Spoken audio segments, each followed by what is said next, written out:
Magbigay ng mga prutas na kulay red, English or Tagalog. Go! Apple. Cherry. Tomato. Tomato. Very good. Strawberry. Strawberry. Very good. Cherry. Apple na bulok. Sabihin mo, pwede naman yun. Apple na bulok. Ah, very good. Kasi sinabi mo kanina, fresh. Go. Tomato na bulok. Yeah, go. Very good. Lychee. Lychee. Ay, type kayo nito. Lychee na bulok. Hindi nga naman binulok eh. Sira ulo din talaga. Lychee 1 kilo. Sabihin mo. Cherry. Very good.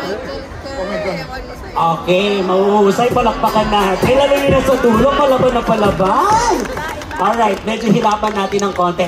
Magbigay ng mga parte ng katawan na tinutubuan ng buhok. English or Tagalog para mas malawak. Okay, no coaching please. Tinutubuan ng buhok, go! Baba. Baba. Ilong. Very good. Ulo. Ulo. Itlog.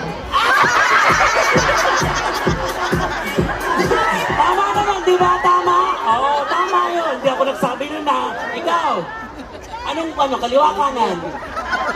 Kanan. Kanan, ikaw. Kaliwa. Kaliwa. Kaliwa. Ito madali na to eh. Braso.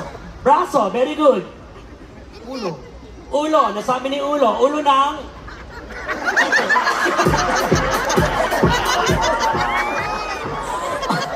Madam, yung asawa mo, madam, ha? Okay. Ato na, baguhin na natin. Magbigay ng mga pagkain or bagay na sinusubo pero hindi nilulunok. Go, ikaw mauna. Bubble gum. Bubble gum. Bilis, sagot. Ano? Kinakain pero hindi nilulunok.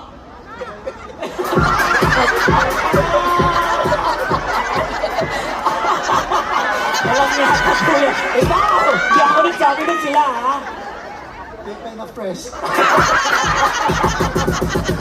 Mauusay sila kasi nga may mga hindi fresh. Tama. Okay, ganun na lang gawin natin. Example na lang, hypothetical scenario. Kunwari lamang po, nakasalubong nyo ang isang napakagandang Miss Rochelle Pangilinan. Kunwari lang.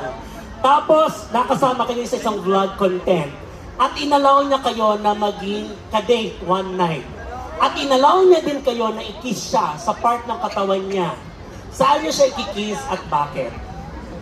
Bakit? Saan? I mean, saan pala? Sorry, saan? Sa kamay. Sa kamay.